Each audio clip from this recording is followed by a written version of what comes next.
Welcome to 908 ENT, the podcast. I'm your host, Sal and We're here to help you take another step towards success. Now let's get ready to learn the basics from the best. What's going on, everyone? Thank you for tuning back into another episode. Our guest today is Mitch Pollard. Mitch, thank you for coming on today. Thank you for having me, bro. You got it. So Mitch is the CEO and founder of Mogul Realtors. They help their clients achieve home ownership as well as build and create wealth. They strive to educate on the complexities of the real estate market and advise on the aspects of wealth building. His team covers the entire DMV area, primarily DC metro area. But, this is all public info. Anybody can Google you or the business. What would you really like our listeners to know about you? That's a loaded question, man. I'm in real estate, but I like to think my purpose is much bigger than just being a real estate agent. The slogan for Mogul Realtors is helping people find their way home. And that's just not, their house. Me being a believer, being a man of God, I want to help lead people to Christ. And that's really my ultimate purpose in life. 100%.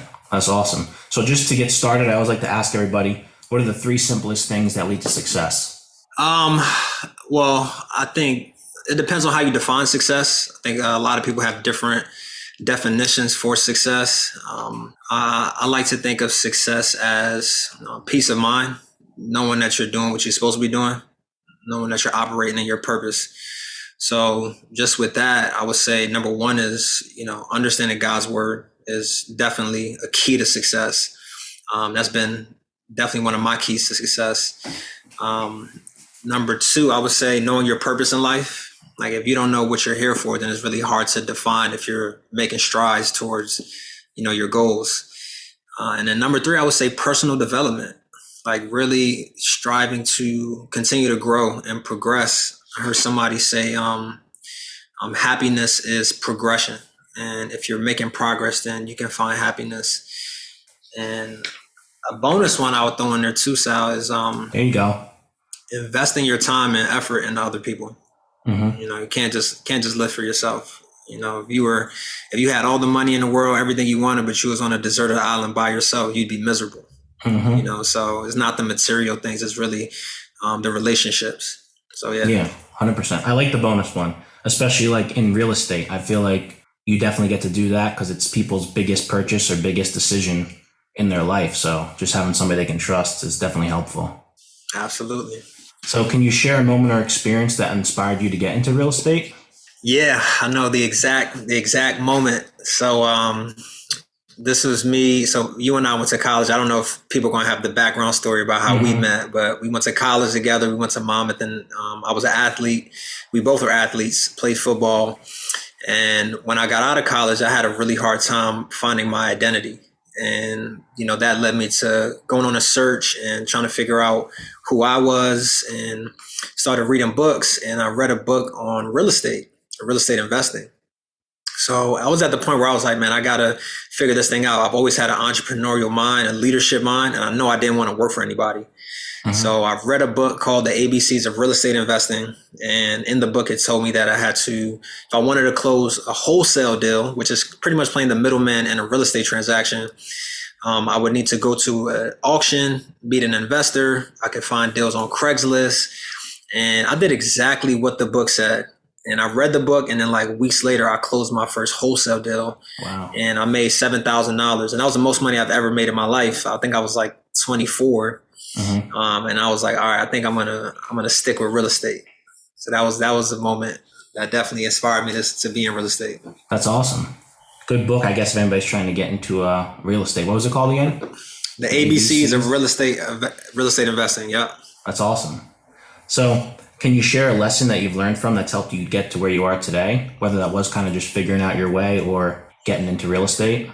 Yeah, it would tie back into that story. It was just the education. I mean, at that time, I was, dabbling in some multi-level marketing stuff. And I didn't stick with multi-level marketing, but one thing I got from that industry is personal development. Mm-hmm. And personal development is like working on yourself. It's like reading books, is going to trainings, and really building up your mind and knowing that you can be a different person from who you are today. And when I learned that, I started to pick up those books and I started to become different. I started to think different. I have more insight on different things. So reading, education, personal development gives you the courage to step out there and do different things. Yeah, definitely. Especially if you don't have like a background in whatever field that is when you're getting started. Absolutely.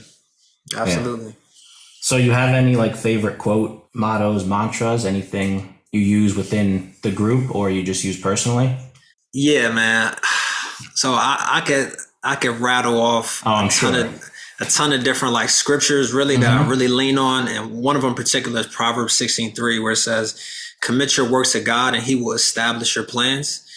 And that just, for me, it just made me know who I got to put my trust in if I want to succeed. It's not myself. It's not, any of these gurus. There's a lot of them online and things like that. And, people follow certain podcasts and they like swear by a certain person. None of those people are going to give you the full fulfillment of your desires. So Proverbs 16:3. And then I got another one that's relatively new. I recently started studying John Wooden. I don't know if you know who that is, but he's the greatest basketball coach of all time. He used to coach UCLA. He coached Bill Walton. He coached Kareem Abdul-Jabbar. And he has this poem that has stuck with me. I heard it months ago and it's just stuck with me. And it goes, there's no written word nor spoken plea that can teach our youth what they should be, nor all the books that are on the shelves, but it's what the teachers are themselves. And that stuck with me because it goes to show you that you have to be the person that you want the people who you're teaching to be, right? So I can be telling these kids, and I coach as well, and I mentor people. I can be telling all these people like, you got to do this, you got to be that. But if I'm not that, then it's just not going to be effective. I got to be the person who I want to teach the people who's following and who I'm leading to be. So that's a mantra, I would say. Yeah, that's awesome. So then relating to sports, does hard work beat talent or does talent beat hard work? Hard work beats talent most of the times in the short term. In the long term, hard work always beats talent. All right. So if I go to the basketball court right now, I could meet somebody that hasn't really been playing basketball much and he's working so much harder than me. But if I'm just more talented than him, I'm going to beat him. But over the span of a year, 2 years, 3 years, if he keeps on working hard, every time he's going to beat me, So short term, hard work beats talent most of the time. Long term, hard work always beats talent. Yeah, that's everybody's favorite question too. And there hasn't been one same answer and it's literally this or that, but everybody loves that question. Yeah. So then what would you say the best way to overcome an obstacle or setback is? I would say perspective. Perspective is definitely the best way to overcome an obstacle because everybody faces challenges and trials in life.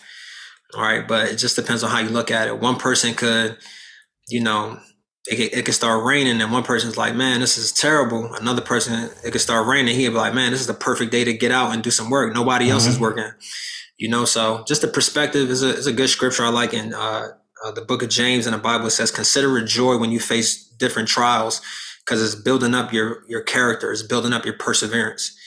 So those trials is really what makes us stronger. Yeah, definitely. And then talking about that, what do you think is more important, passion or motivation? I connect passion with purpose. So I would say passion is more important because passion is like an anchor in your soul, right? If you have a passion for something, it just won't go away. If you have a passion for music, it just won't go away. You hear music even when music's not playing. Or if you have a passion for sports or whatever it is, it's something that's in your soul.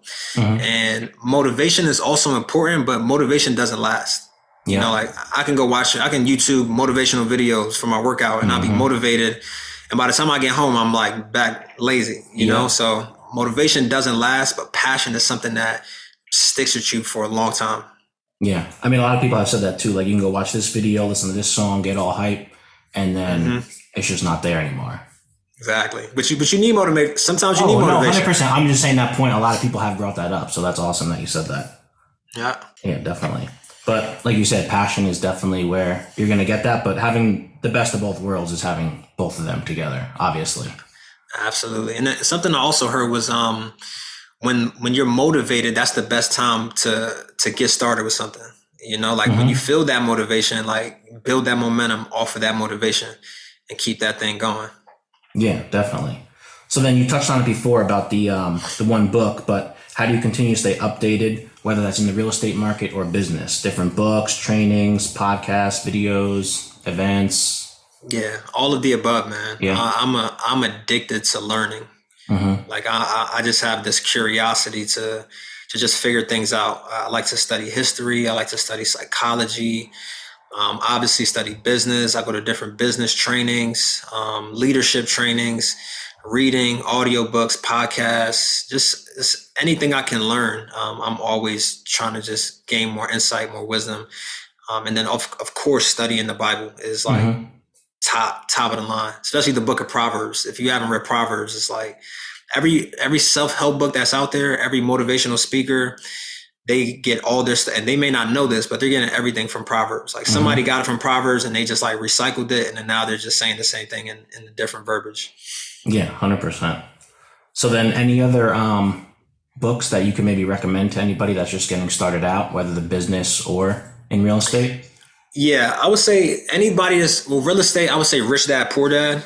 Okay. I think anybody just an entrepreneur in general, if you read Rich Dad, Poor Dad, it's going to just give you a different mindset of how finance works, right? How you can use your personal skills and personal insight and knowledge to make money. So I would say Rich Dad, Poor Dad. The Richest Man in Babylon is another good book for personal finance, how to manage your money, how to invest, how to pay off debts, and how to have integrity with how you move in business. If you're getting into real estate, I would say The Millionaire Real Estate Agent is top book. They call it the Bible of real estate. I hate using that analogy, but it's a book that I refer to a lot, and a lot of agents will as well.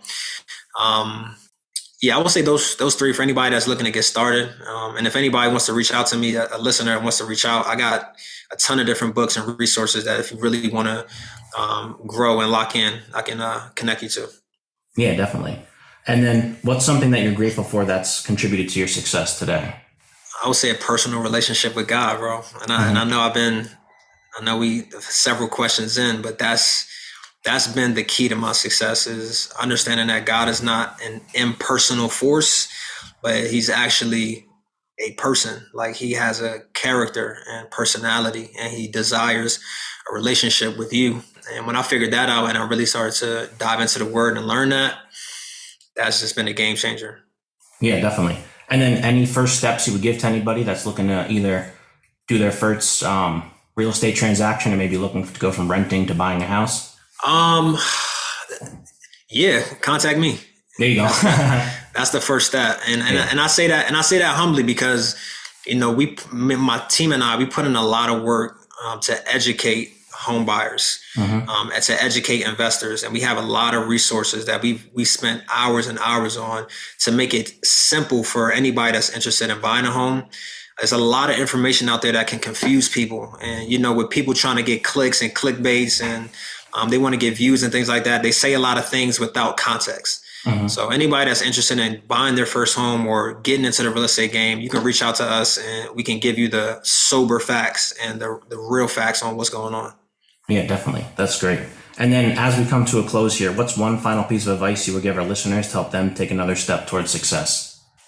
Towards success, I would say, and this goes to another book, Sal, is a book called it's called Acres of Diamonds. And I would say you're sitting on an acre of diamonds, right? Everything that you need, you already have. Now, that's not to say that you're not going to continue to follow that path and gain more things, but everything you need to get started, you already have. And the way to discover what's in you is having a relationship with God. And he's going to let you know, all right, this is what you have in you. This is your gift. This is how you cultivate it. This is how you grow it. But the book Acres of Diamonds is a great book and just talks about you don't have to go chasing after something because everything you need, you're already sitting on right now. So I would say that. That's awesome. No, that's great advice for anybody, whether that is real estate, business, life. That's awesome. Thank you for that. Oh, man. Yeah. So then if anybody wants to connect, feel free to reach out. And then what's the best way if anybody wants to connect with you? Instagram. I know you're going to post this on social media. Instagram, Mogul Mitch _ or you can reach out to me directly. You can post my number and my email address when you post this. So just feel free to reach out to me directly. Yeah, and then I'll put the links in the show notes so anybody can click on those. Oh, man. All right, awesome. Thank you, Mitch. Appreciate it, bro.